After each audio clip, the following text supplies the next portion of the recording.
Welcome into the Grown Man's Podcast, episode 43, and we have a great show for you today. Probably the best podcast that you're going to listen to today. Yeah. Who knows? But it's a good podcast that we like. We hope that you enjoy it as well. We thank you for reaching out to us and interacting with us on the various platforms that we're on, such as Twitter, at Grown Man's Pod. We thank all those who support the show on Patreon. And if you would like to support the show as well, you can head on over to patreon.com/grownmanspodcast and support the show. This podcast is also brought to you by Manscaped, but we'll get to the ad read a little bit later. And across town from us, still in our quarantine state, is T-Bone, old Tommy. How you doing, buddy? How's it going today? I'm doing good, man. I'm just hoping that the people out there end up getting to hear this episode, so they can decide. What in the world was that? That was my watch. Classic, it's fine. Classic Hattie. I'll tell you, this episode is cursed. Are you drinking Shackletons over there? I am not. The curse of the Shackleton is over. It's through, and that's because we finished your bottle of Shackleton, so it'll never return. My Shackleton is no longer in this house. My house is Shackleton free.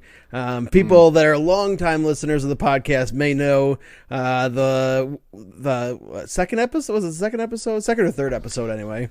It was very early in the show days where early. We tried to review Shackletons like 3 different times. Yeah, we did review it on an episode, but that was after the first 2 we just discarded because it was something happened. It just kept messing up, like phantom audio problems, and now here I am at my home and trying to record, and my computer keeps being real stupid and wanting to stop recording after we have some brilliant intros and stuff like that. We had a couple of really good quality intros there, Hattie, that are lost to time. The last intro was definitely the best intro. This one was okay, but the last one was definitely the best one. Yep. And you know, when you're usually sitting across the table from me, I always take my Apple Watch off just so I don't do the whole raise to speak Surrey thing. Mm-hmm. Well, I forgot to do that tonight, and that's what you heard in the background was my Apple Watch wondering what I was asking it. Interesting. And the answer is nothing. Yeah. So hopefully this episode gets out to the masses. That's my hope anyway, Hetty. Yeah, I hope so. So what are you drinking tonight? Actually, I don't have whiskey with me right now. What? I'll save that to I'll save it a little bit later for the show after the show. I'm just drinking a regular old rum and Coke. Okay, all right. Well, I'm having some Aberfeldy 12 right now with a little kicker of some Labatt Blue as per the usual. Yeah.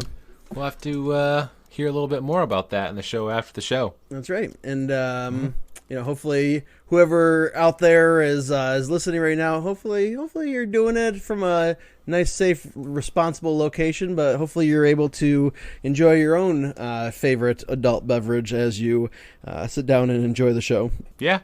And one thing about podcasts is you can be practicing the social distancing while listening to great up-to-date news and socializing things. Yeah. From a safe distance. You got to be just safe. Like me and you are tonight. I'll tell you, I miss your face, Hattie. I mean, I don't miss what I saw from your haircut. You saw my face yesterday. I did see your face yesterday, and I was a little bit shocked, a little taken aback. Because you are normally a very well-groomed man, Hattie. As I often mention in my intros, the perfectly coiffed hair of Hattie, or whatever the case may be. You are looking like some ramshackle homeless person. I will tell you, it's jarring. My hair was getting to the point where it needed a haircut before they shut down the barbers in our state, so you cannot get a haircut. And that was, 2.5-3 weeks ago? It's problematic to look at. So usually I get a haircut like once a month, about once a month. And so it's probably been probably close to 2 months now since I've had a haircut. Maybe slightly longer. But it's been a long time, and it's definitely looking shaggy. And it's also so long. Down. It is down because I can't put it up anymore. It's too long. There's not enough structural integrity in your hair. It's down to my eyes right now. It's bad, man. I mean, it's puffing out. Bad. The sides are puffing out, because there's just a lot of hair mass. Yeah. That's the thing with my hair; it sticks straight out, even on the sides. So, unless it's short or it's long enough where you can actually put it down. Mm-hmm. Oh man, around my ears, it's driving me crazy. Yeah. Yeah, my hair is the same way. It grows like straight out for quite a while before it drops. So I have like this like bushy, like, puff of hair, like a hair helmet on my head, and I have I have super thick hair also, which doesn't help, I'm definitely getting to the point where I need a haircut. Fortunately, right before we went on vacation, before the quarantine problem started, I got my hair cut the day before we left. So that was very fortunate timing. But it's starting to get to the point now where it's like, okay, I could definitely use another haircut. I don't like getting to like the Jay Leno phase of having hair, where it's just like it's got its own like presence on top of my head. Yeah. I'm about to the point where I'm just going to go buy like the wall shaver things where you get like the different attachments and at least do like the sides in the back. Yeah. Yeah, that's what just to get it like off my ears and stuff. Yeah, that's what I have. I cut my boy's hair. I've been watching me get my hair cut for the last 30 some odd years. So, a couple of years back, I decided, you know what, I probably am okay enough at cutting hair. I watch myself get my hair cut, once a month, and so I went out and bought a nice wall trimmer set, and so I do my boy's hair, and I think I do a pretty good job. The person who cuts my hair nowadays, mentioned that actually. She said you cut Carter's hair, right? I said yeah. She said you do a nice job. So coming from an actual hair cutting person, I don't know. I don't want to say hairstylist because I don't want to sound like I go to a hairstylist. I'd much rather say barber, but I'm just being honest here. It's not a barber. But she said I do a good job cutting Carter's hair. So, nice. If this quarantine gets lifted and they don't ever go back to work with the hair people, I'll cut your hair for you, Hattie. Yep. I'm about to the point where we do have a stylist friend who does hair. I guess is the easiest way to say. I'm almost like, I know there's a Corona thing, but just like put a chair out on your front porch and I will stop by. She won't do it. I know. She won't do it. Keegan, my 16-year-old son, already texted her and asked her if he could get a haircut, and she said no. Not only is she afraid of the corona, but also she's afraid of getting like her license revoked and fined like thousands of dollars or whatever for working when she's not supposed to be. Yeah. I didn't think of that side of it, but yeah, that's probably true. Yeah, but I think she's mostly just worried about the corona. You don't want to chance it. No. Well, like I said, I've said this before. I'm 99.9% sure I do not have the corona because I have no exposure to it. But I did have to go out to work today, so I'm about 90% now because I did go out and have to interact with people and touch things. Really? Mm-hmm. You had to go into the actual office, or like you left the house to go to the store? Yeah, I had to go in. Oh. Yep. Look at you, Hattie. So, I mean, I had to touch like a door handle and...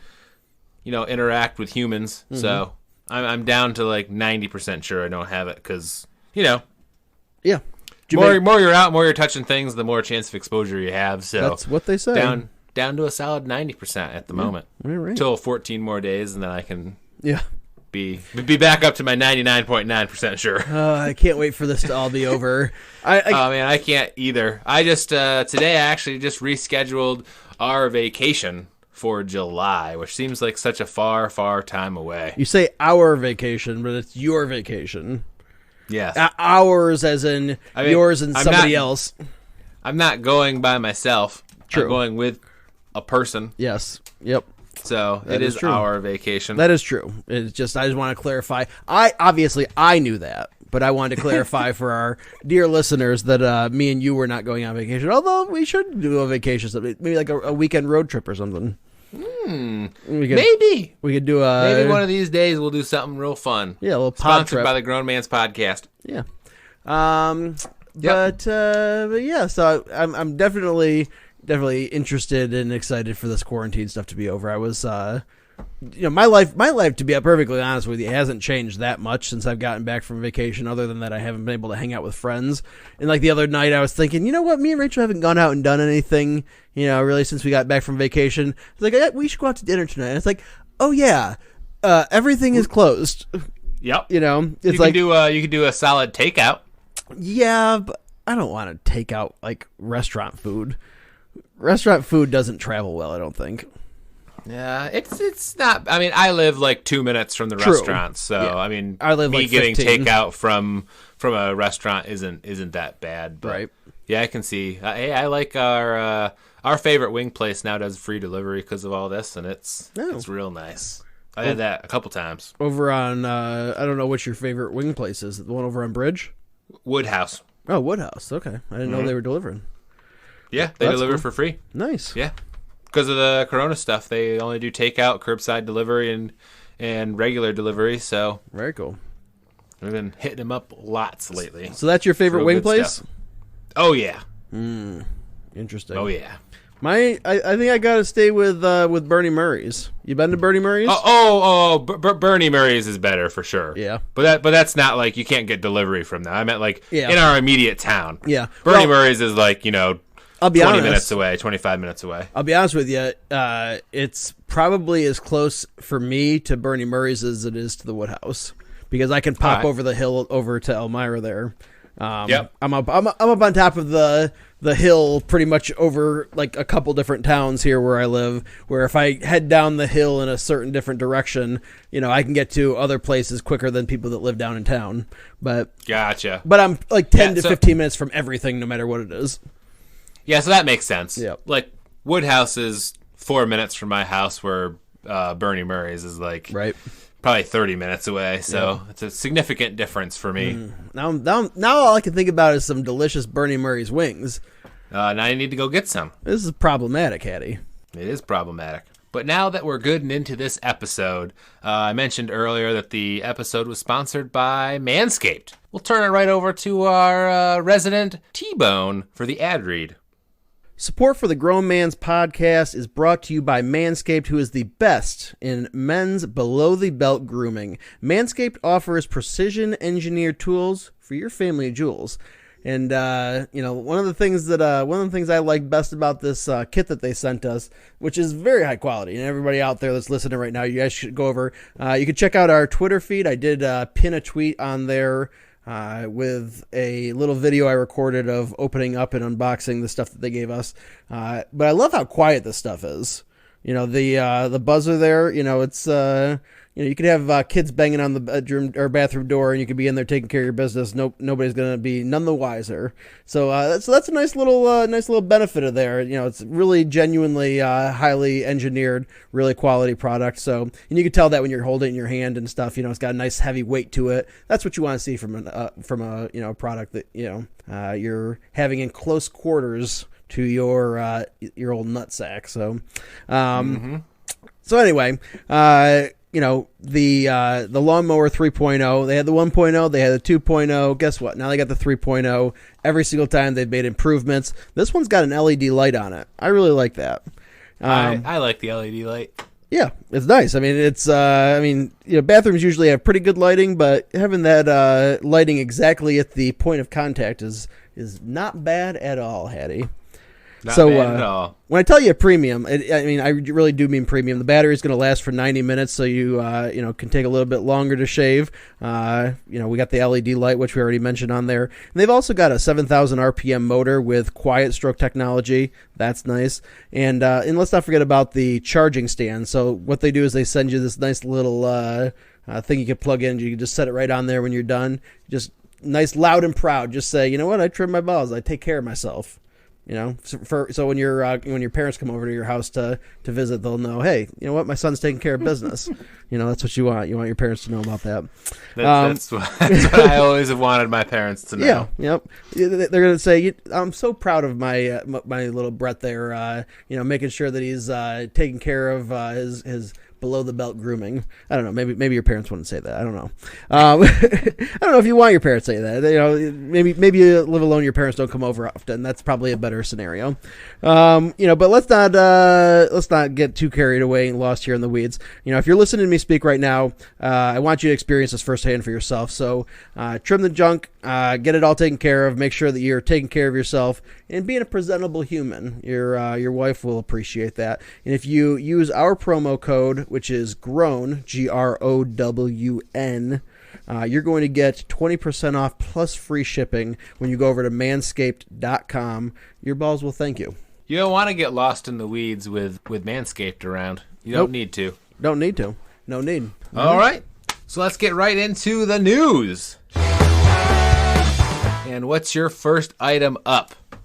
All right. My first item here is Jadeveon Clowney has dropped his asking price. He was previously asking for, what was it, $20 million? Yeah, around $20 million. And he reportedly has dropped the asking price to around $17 million. So, still sitting out there. Haven't heard a whole lot about, where he's going to be going. I've heard some speculation about the Jets. I've heard some speculation, I think, about the Titans also. And obviously the Seahawks, who traded a second-round pick plus some other stuff for him halfway through the season. So they no doubt do want to keep him. They gave up, a decent amount of draft capital to get him last year. So I guess we're just going to have to wait and see. Who knows? Maybe we'll have a mid-show news break. Breaking news? Yeah. I would love if we got some breaking news. That would be pretty sweet, wouldn't it? Yeah. No, but we covered Cam Newton, Jadeveon Clowney, and Jameis Winston last week, and our people that have a lot of talent that still don't have a team. Yep. There's Devontae Freeman out there as well who still doesn't have a team. So those are four players, including Clowney, that I'm really surprised haven't found a home yet. Mm-hmm. But maybe Clowney lowering his asking price a little bit will bring him a new home. Hopefully, we can hope. Yeah. Yeah. So my first one is the pass interference review that we dealt with all season last year is not expected to return in 2020. What are your thoughts on that? My thoughts on that are that it was not a bad rule. It was poorly implemented by the referees and the officiating office, who just absolutely ran the rule into the ground because they didn't want the rule to exist. And I genuinely think that's what it is. I think that, who is it, El Riveron, or I think it's El Riveron, whoever the head of officiating is, I think that he didn't like the fact that the coaches had the ability to question the authority of the referees when it came to pass interference. And, he was like a grumpy old man being like, I don't like things changing, and said, hey, I have the authority. What? I was just going to say I have my 2 cents on the matter, which is I did not like it either. You didn't like the rule? I did not like them reviewing it. Why would you not like the rule? Why would you have something against making sure that a call is done accurately? Who does that hurt?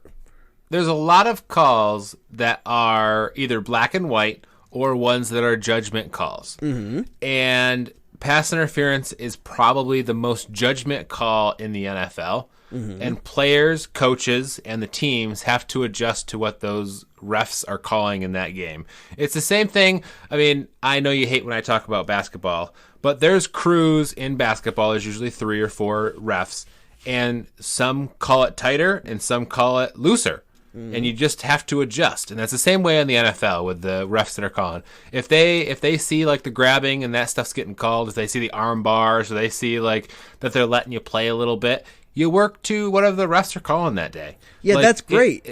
That's great. But the problem comes in. It's part of sports. Yes. It's imperfect. There's no way you could ever get that call to be consistent 100% across all games every year. It's impossible. The problem is when in game the referees are not being consistent with how they're calling the plays. I agree with you that, yes, if in a perfect world, you're describing a perfect world where the referees call the game the same way throughout the entire game, which they don't, which is why, it's which it should have been a wonderful scenario where the coaches had the ability to say, hey, this is not how you've been calling this. You've been being really ticky-tacky, and then you let this one go, and it's at a crucial moment in the game. And, look at this. I mean, there's no way that the guy could have caught the ball. The guy was slapped his arms before the ball got there, and they just wouldn't call it. It's like, yes, there is some give and take to it, but when it comes down to you watch a replay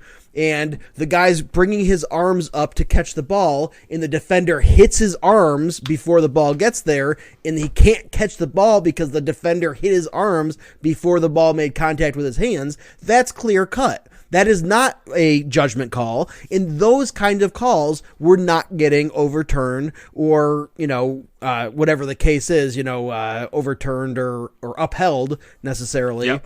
Although everything was getting upheld, so I shouldn't say that. But, there is with all rules, like the catch rule, there is always going to be some type of interpretation and some type of wiggle room in that is unavoidable. But that's why I think they should give the refs on the field their own personal flavor, so to speak, that they can call the games that they want and have the overarching, I think it's the New York people that watch all the games. They should be over all the games. I've talked about this before. If there's anything egregious that happens, like the call that happened in the Saints-Rams game last year where the pass interference, they can call in and be like, no, this isn't right, overturn that call. Mm-hmm. That's all it should be. There shouldn't be these individual rules of what coaches can and can't challenge. It should be refs get to call the game. If there's anything that is super egregious, it goes to New York. They can call in. It doesn't even need to go to New York. And they can change the call. It doesn't even need to go to New York. All it needs to do. If they're watching live, that's going to be way quicker. It's not going to be quicker than an actual referee that is a eye in the sky referee who has the ability to. New York would be the eye in the sky in my scenario. They would be watching every game, and they could call in to the refs on the field in their headset and be like, hey, that last call is wrong. Let's take 15 seconds, look at it. Yes, and change the call to what we think is right. I would rather have a part of the crew, because then you're going to get the consistency that you're getting with the rest of the thing.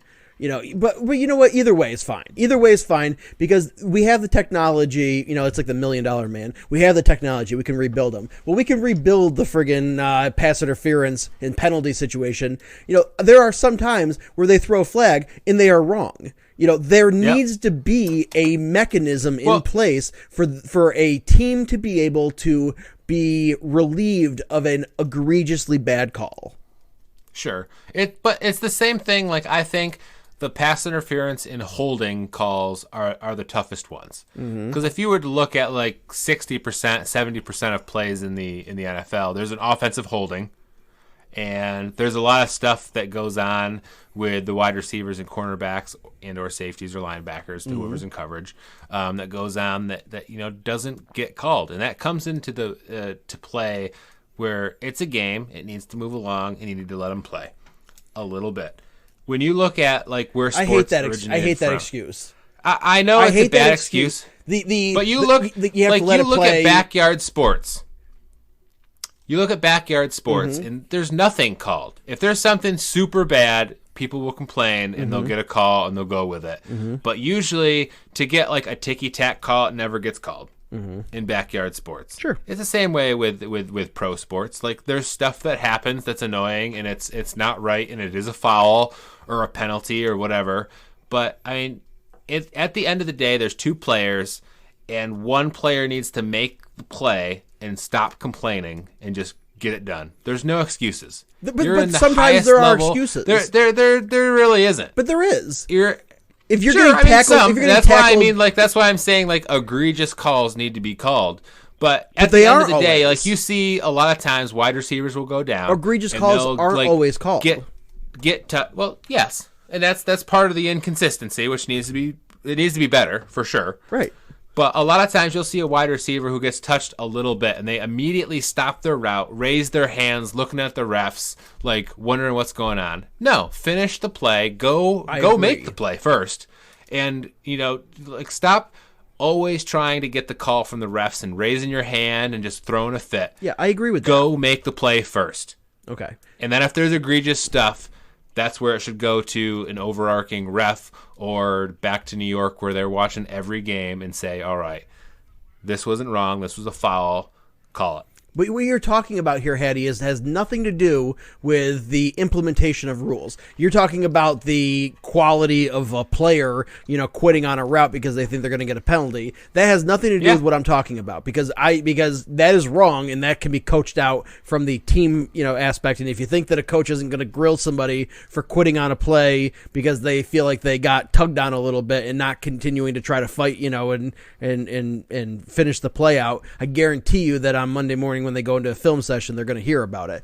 But what I'm saying is there is a problem in the NFL where referees, by no fault of their own, most of the time. I mean, I think that sometimes some referee crews are just biased and idiots. But they can't look everywhere at once, and they shouldn't be expected to, and they don't have to be anymore. There was a time in the NFL when that had to be the case. They had to have, 4, 5, 6 referees on the field, and that was your only defense against, trying to catch these penalties. That's no longer the case. We live in the world of 5G technology, cameras literally everywhere. They can pan around the field with like the swooping camera thing, like on plays that already happen. Like, I don't even know how that technology works, where they go from one side of the field and they swoop around to the other on like a replay.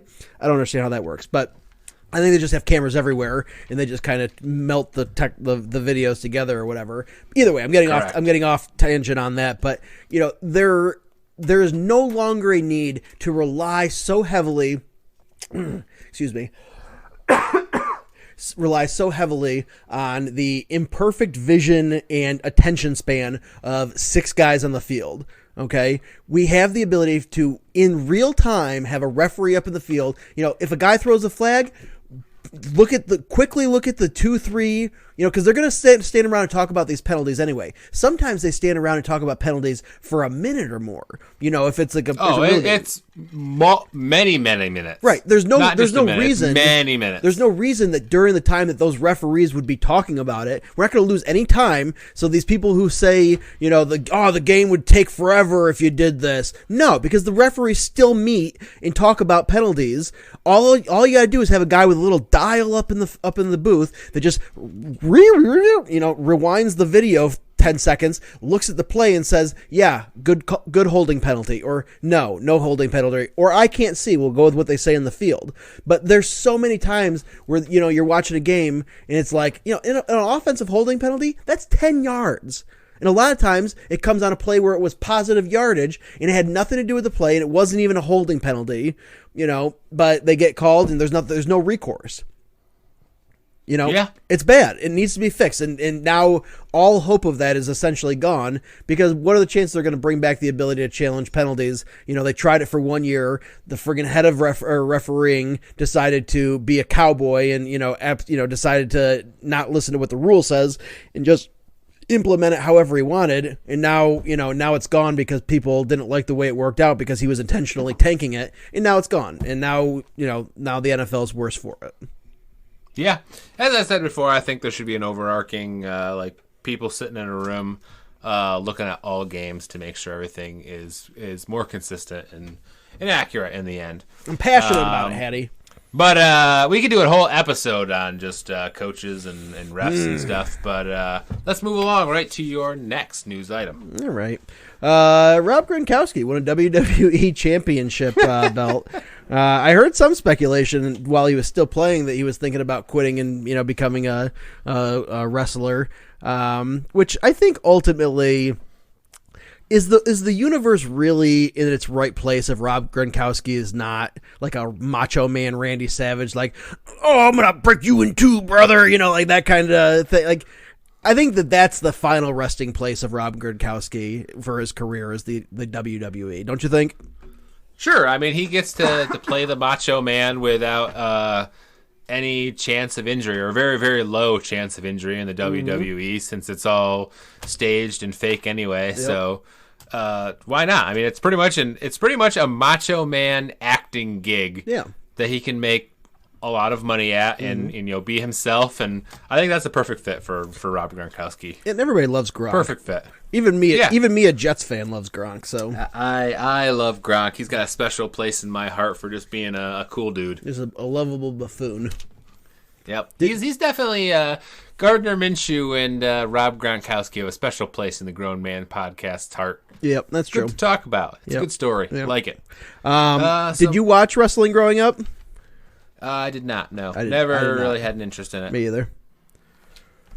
I watched some of like the Hulk Hogan stuff, like the real old stuff. Yeah. Yeah, I mean, everyone has seen like bits and pieces of that kind of stuff. But Yeah, I never watched it. My buddies did, though. it's like, I know it's fake, so that like takes a little bit away for me. And it's just like, it's over the top trying to be real, but you know in the back of your head that it's fake. Yeah. It's just, I don't know, I can't do it. I knew from a young age what I was watching was embarrassingly fake. Like, these are I remember thinking, like, these are grown-ups, and they're clearly fake, and they're acting, like, so, like, overly, like, into it. It's like, this is hard to watch. Way over the top. Like, this is hard to watch. Yes. Yeah. Yeah, that's the thing, like, I don't know, I never really liked fake stuff. Like, when you have a team and you're really rooting for them and you know both teams are going all out to try to win something, you know that the script is unwritten. Right. That anything can happen, and anything has happened in the best part NFL about or sports. NBA or baseball or whatever sport you like. Things happen on both sides, either good or bad. But when you're watching wrestling, you're like, oh, all right, so I like The Rock, or I don't even know who like the new wrestlers are. I couldn't name one by name, but The Rock, I know The Rock was one at one point. Yeah. Like, you're like, if you're a fan of his and he loses, in the back of your mind, you're like, he didn't really lose. Right. He just got like, he gotten written out to lose Right. to this person. Like, that takes something away from the sport. Takes everything away from it. When you're in the conference championships of whatever sport that you like, and you're like rooting for your team and something crazy happens, you're like, oh, that's a bummer. Yeah. My team went a long ways. I'm happy with them. It's a bummer they lost, but they really lost. Like, the other team did something miraculous, or something happened, or they just got beat, or whatever the case may be. You know they just lost, or they just won. Yeah. It's just not the same Well, in wrestling where you're like, my guy won or lost because some people sitting in a room writ a script that was good that either made him win or lose. Well, yes, that's true. You know, and I completely agree with you, and that's how I've always looked at it also. But just now, I think for the first time probably ever, I'm sitting here listening to you explain it. It's like when you're watching, for instance, like Remember the Titans or Friday Night Lights or like a football movie like that, like it's literally the exact same thing. Like, you know, you're emotionally invested. You're rooting for the good guys in the thing to win, even though you know that it's fake and written. Like, I don't know. Is it different than that? I don't think it's different than that. Yeah, I think it is, because it's a movie is different. Like, when you watched Remember the Titans for the first time, you didn't exactly know what was going to happen. I mean, unless it's like the Miracle on Ice, which we already knew was based on real events, and you watched a movie on that, which you knew it was going to happen. But like a movie, you're on the edge of your seat. I mean, if the movie's good, the movie's good. If it's bad, it's bad. But you're on the edge of your seat that first time that you see it, because you don't know what's going to happen. You don't know what's going to happen in a wrestling match until it happens. Sure, but I think a movie is entertainment, and you're up. You get wrapped up in the story and the characters. I think that's what wrestling is too. I mean, you have your favorite characters. It's just an ongoing thing. It's not. It's fluid. Yeah, it's not the same, because you know going in that the production quality is way better in a movie. I mean, the production quality of WWE is atrocious, but going into a movie, you know it's either based on a true story of events that have already happened, or it's fiction, and it's a story that people wrote up. Yeah. You going into wrestling rooting for a team, like, you want the real grit of, I'm rooting for this guy to win. Whether he wins or loses, I know that was real. When you're watching wrestling, it's just not. I think you're watching something that is advertised and, you know, trying to be as real as possible, but it's not. I think that if you view it as a sport, then the way I've always viewed it is the way that I would continue to view it. But I guess if you just view it purely as entertainment, and you buy into the storylines of the characters that are in it, and it's, I don't know. I guess I fail to see a difference between that and watching a football movie. I guess if you view, at least in theory, if you view the WWE as like entertainment, then I guess that's fine. Yeah. But I mean, it's still stupid. It's still advertised as a sport, as something that, both people in the ring have a chance when they clearly don't. Yeah. Like, one of them is written to win and one of them is written to lose. It's still hard to watch. I mean, it's still cringy, and I'm still not going to become a wrestling fan, but I don't know. I just try to frame whether or not I'm being hypocritical in my judgmental view of wrestling. Because I guess, I mean, I love, We Are Marshall and, Remember the Titans and all those movies. It's like, I mean, those are, I guess We Are Marshall is a real, I don't know, maybe Remember the Titans is a true story also. Is it? I want to say it is based on a true story, yes. Football movies are great. Rudy. What about Rudy? Rudy's you good. stole it right out of my mouth. Yeah. Rudy's okay, right. but Rudy's like, it's older. Was it I was playing football in high school when Remember the Titans and We Are Marshall and them came out. Oh man, Rudy's so good. Rudy is good. I loved Rudy. That's probably a movie that was before my time, but I still like Rudy. It's a great movie. Rudy and Remember the Titans are probably the best. Yeah, they're good for football movies. But let's move it right along to my next news item. The All-Decade team was released by NFL.com, and you can see the players if you want to go out and look at that All-Decade team.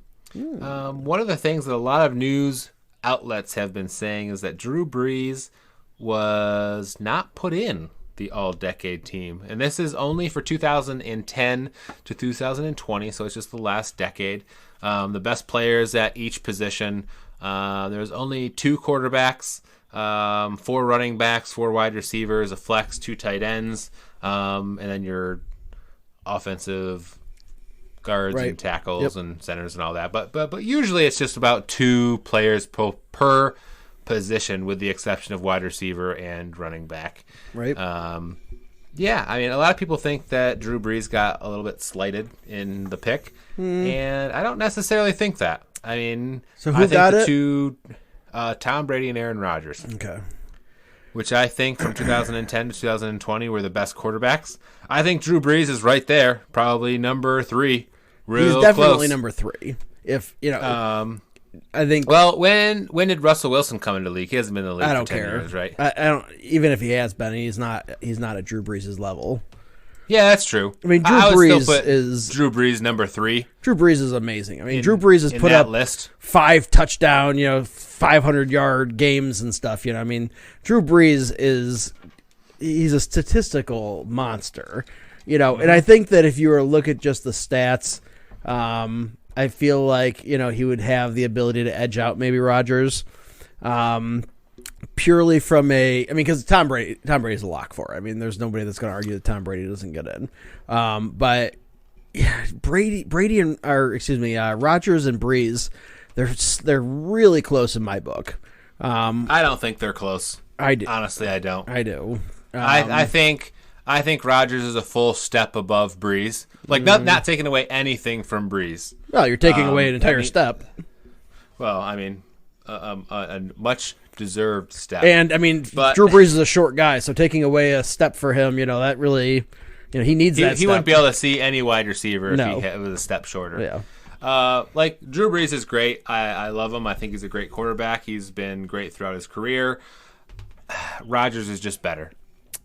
I think Rodgers is a better quarterback. Yes. Man, it's so close in my book. It is so close.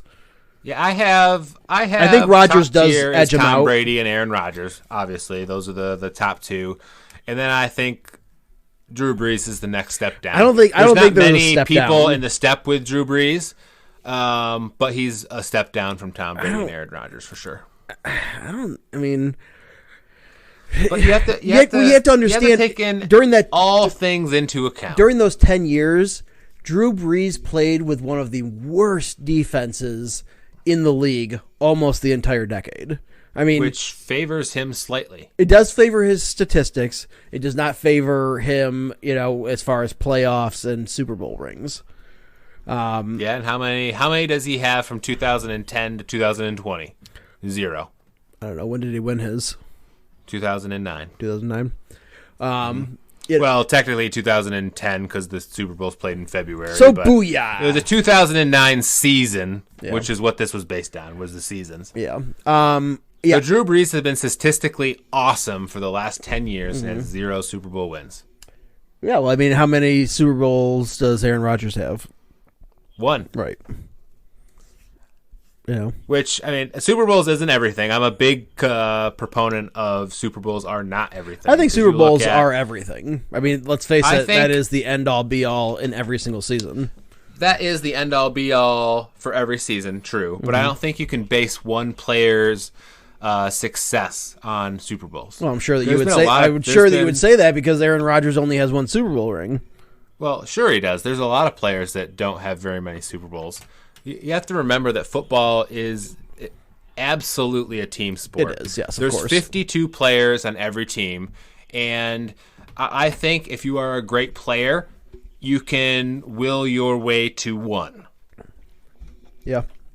Like, you have an okay team, and one player, like, wills their way into a Super Bowl, and they get on a run, and they can get it done. Mm-hmm. Sure, look at Nick Foles.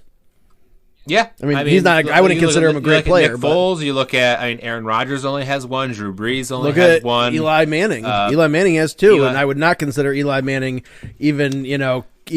True. His eye level isn't even at the foot level as far as steps are concerned of Rodgers. But I think you think of one of the best quarterbacks in history, in Dan Marino. He has 0 Super Bowl wins. Of course. I mean, Does that mean that he's not as good as Drew Brees or Aaron Rodgers or Tom Brady or, Johnny Unitas? A lot of the great quarterbacks that you would put on those lists of this is a great player, a top in the league. Yes. He was. It does not mean that he is not at their level. Did he get a Super Bowl? He did not get a Super Bowl true. because, conditions happened. Like, ill fortune happened to that team a couple times. But that doesn't take anything away from Dan Marino just because he didn't win 1 Super Bowl. Mm-hmm. I mean, that is obviously the goal of every NFL team is to get that. But I think he's right up there in the top 10 discussion, absolutely for sure. I'd say top 10. But he didn't win a Super Bowl. And you see a lot of players. I mean, you are really fortunate if you win 1 or 2 Super Bowls. Oh, of course. Everyone judges QBs because they see Tom Brady and they see him with his 6 rings, and they're like, well, that's such an anomaly. He's the greatest winner of all time. He's the only one that's ever done that. Oh, yeah. I mean, one person. On average, Go ahead. He had great teams throughout his career. He had the best coach, or one of the greatest coaches of all time in the NFL. I think we could say best. He had a system. He had everything going for them, and they were able to put a very good team that had good defense, special teams, and offense on the field for his entire career, plus a good offensive line for 95% of it. Yeah. I think if you put any one of these guys in that same position, you would get a couple Super Bowls. Yeah, I and would that's where tend the to team agree. comes into play. I would tend to agree. Yes, obviously Brady and Belichick's an anomaly. On average, your team should win the Super Bowl once every 32 years. There's 32 teams in the league. Only one person wins every year.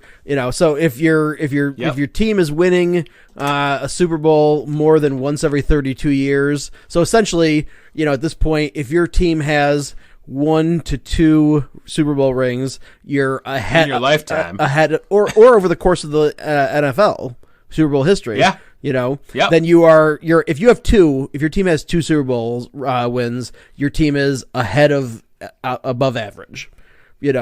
And Brady has 6 himself in his playing career. That's insane. I mean, your team on average would go to the Super Bowl once every 16 years. Brady has gone 9 times almost every other year that he has played. That's insane. Like, that's not normal. Yes, Rodgers winning 1 Super Bowl, that is better than average. Brees winning 1, better than average. Eli Manning winning 2, an absolute anomaly. So I mean, you even look at, like, you can go back to the quarterbacks who have won Super Bowls in the last 20 years. I mean, 2 years ago, Nick Foles won the Super Bowl. Right. And was a Super Bowl MVP of that game. And probably in that one game was the best player on the field. Agreed. In that one game. And he had a pretty decent run. Is he the best quarterback of all time? No, but he had a pretty decent run up to the Super Bowl also. I will throw him that bone. But he did. But yes, in that game he was on fire. He absolutely was. Same with Joe Flacco when he won his Super Bowl, or the team with Brad Johnson with the Buccaneers and John Gruden when they won back in the day. Like there's like what was his name? I know it was Collins. Was it Kerry Collins? Phil Collins? Are you talking about the Panthers? Like, Kerry Collins went to the Super Bowl. He was with the Giants. They lost the Super Bowl. Phil Collins. They were against. I think it was Kerry Collins was the quarterback of the New York Giants. I'm thinking of Phil Sims. Yes. I think it was Kerry Collins was the quarterback of the Giants. Kerry Collins was the quarterback of the Panthers. Is that who you're thinking? He was eventually, yes. But the Super Bowl, I think it was 2000 when it was the Giants and the Ravens. No, that could be. And I think maybe it was Chris Collins. No, it was Kerry Collins. It was Kerry Collins for sure. Yeah. And then I don't remember the quarterback of the Ravens back then. But Kerry Kerry Collins was. I can picture his face. He does quarterback. He has a quarterback school. He's bald now. Yeah. Jeez, what's his name? I don't know, but you look at just that Super Bowl, and I think it was 2000 or 2001. It was the Rams or the Ravens and the Giants, and Kerry Collins was the quarterback of the Giants. I don't remember who the quarterback of the Ravens was. I'm looking but it up. neither one of those were particularly not good. Hasselbeck. It wasn't Hasselbeck, but neither one of them were particularly good to be. Trent Dilfer. Yep. Yes. So Trent Dilfer has a Super Bowl. Kerry Collins went to a Super Bowl. Like, it happens. Like, it's a team game. It's coaching. It's scheming. It's all of these things. You really have to look at the overarching careers of players and not just count Super Bowls because you just can't. Like, Eli Manning is not a 2 Super Bowl winning MVP player. Yep. He was good, and he had his runs in the playoffs, and he did great things at certain times. But over the overarching of his career was not a 2 Super Bowl winning QB. Yep. It just wasn't. I agree. And that happens. Yeah. And that's why Tom Brady is such an anomaly. He had a great team and coaching and everything that we've already discussed. And that's why Brady's a lock. Yeah, for the all-decade team, and he was talented and won a lot of games. You can't argue with it. No. So, what's your next news article that you got? Eli Apple was unable to come to terms on any kind of contract with the Raiders, and is now been released back into the free agency pool, which is a pretty big name to come into the free agency market at this point in the game. He's a cornerback. I believe he was traded from the Giants to the Raiders a year or two ago, or at least he left in free agency and signed a short deal. I'm not sure exactly how that worked out, but a pretty decent cornerback. So I'm obviously hoping the Jets go after him and get him locked up because we definitely need some cornerback help. Yeah, for sure. Yep. He's a guy that if you can get him for a cheap enough price, I wouldn't mind having him as a corner, a third corner. Yeah, or even a second. Yeah, you can put him in the slot or the second. He's a very good second. He'd be a number one on the Jets right now. Yeah, this is a guy that if you have a team, that's a good team, that's a playoff able team, that you want to get this guy if you can get him cheap enough. Yeah, these are the kind of guys that you pick up. This is a Bill Belichick move. You pick this guy up for real cheap as a veteran on a 1 or 2 year deal, and he's a great player for whatever price you get him at if you can get him for cheap. Yep. My next one and last news item is Aldon Smith has signed a 1-year deal with the Dallas Cowboys. Yep, pretty crazy. Which is interesting. He hasn't played the NFL in 4 years. Yeah, since 2015. He signs with the Dallas Cowboys, which is also a funny story because the Dallas Cowboys can sign everybody that's not named Dak Prescott. They're literally giving everybody deals they possibly can except for Dak Prescott. They're like, you haven't been in the league for the last 5 years, right? Yeah, why don't you come over? We'll give you a 4-year, $80 million contract. Correct. They're going to have any money left.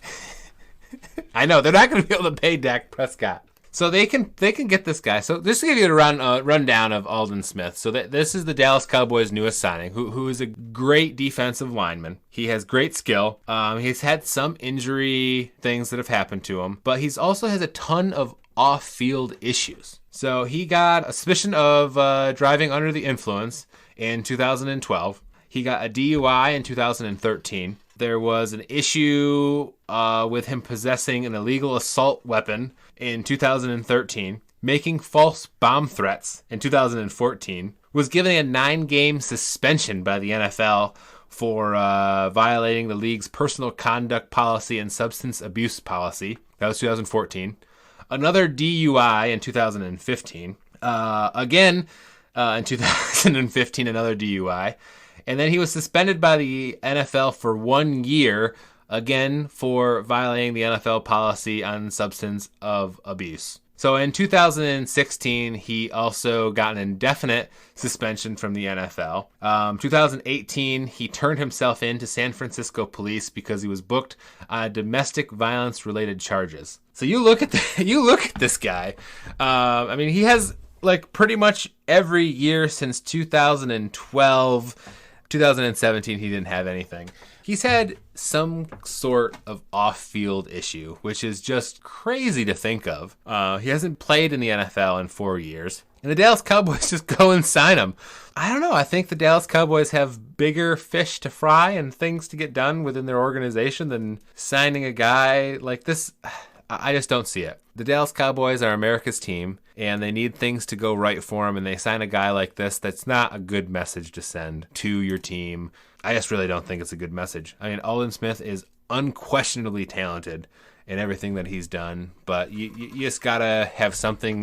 You just got to make better signings, and this isn't a good one, especially when you have your franchise quarterback that's out there still unsigned. Just not the thing to do. So do you have any other news items there, T-Bone?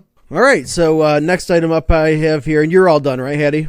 I'm absolutely done. All right, so I got a couple I'll just read off really quick here. The playoff expansion has been approved for this league year. Love it. Presuming that the NFL still exists and there's football that's being played this year anyway. But yes, 7 teams from each conference will be in the playoff hunt for a Super Bowl ring. So that's cool. That got approved. Also, Matt Nagy, Bears general manager, has come out and said that the quarterback situation is an open competition, which I think is pretty... As it should be. I mean, it definitely should be that. But generally speaking, in these types of scenarios, it's usually a situation where they will say, well, Mitch is our guy, and every position is going to be evaluated. But at this point, Mitch is our guy. I mean, they did spend a first round pick on him 3 years ago. Yeah. But I mean, I think he's going into his 4th year.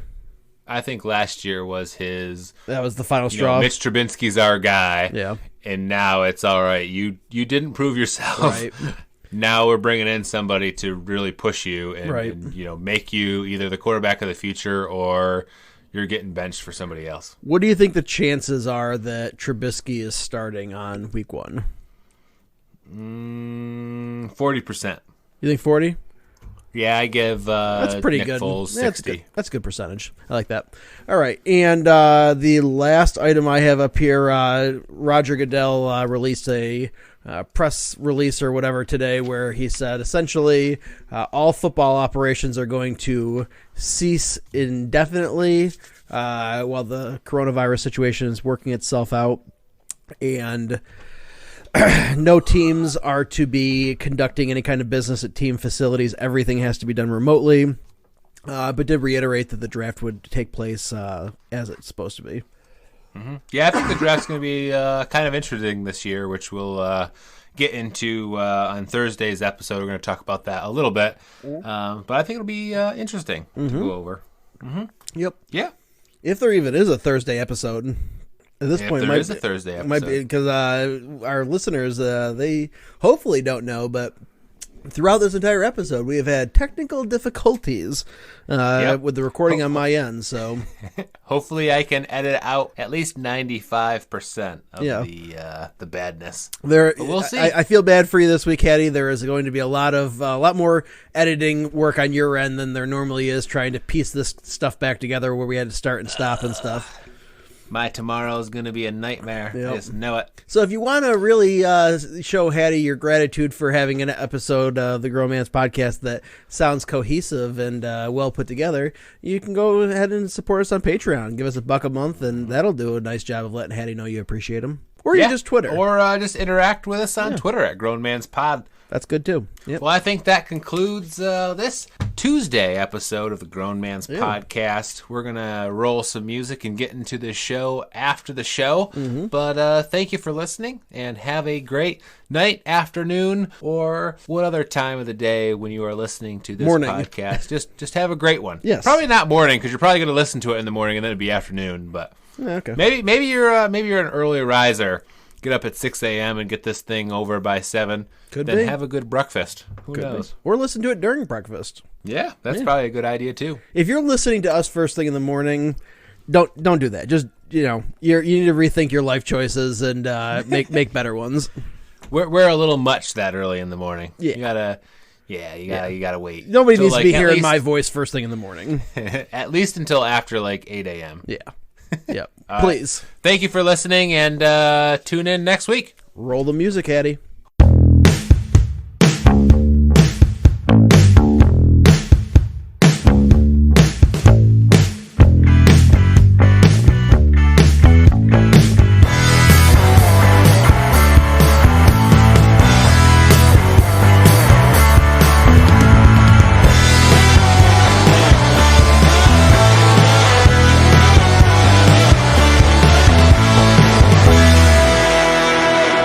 Welcome into the show after the show, the greatest show on earth, the Whiskey Review. Yeah. Tommy's favorite section. Yeah. He just gets to talk about whatever he wants and gets to sip some greatness. Yeah. And I actually have a kind of a weird one here today. Ooh, it's not even a whiskey that I'm sipping. That's the first I'll give you one guess to what I'm sipping right now. One guess. It's in the vein of whiskey. Yep, it's in the vein of whiskey. It's not whiskey though.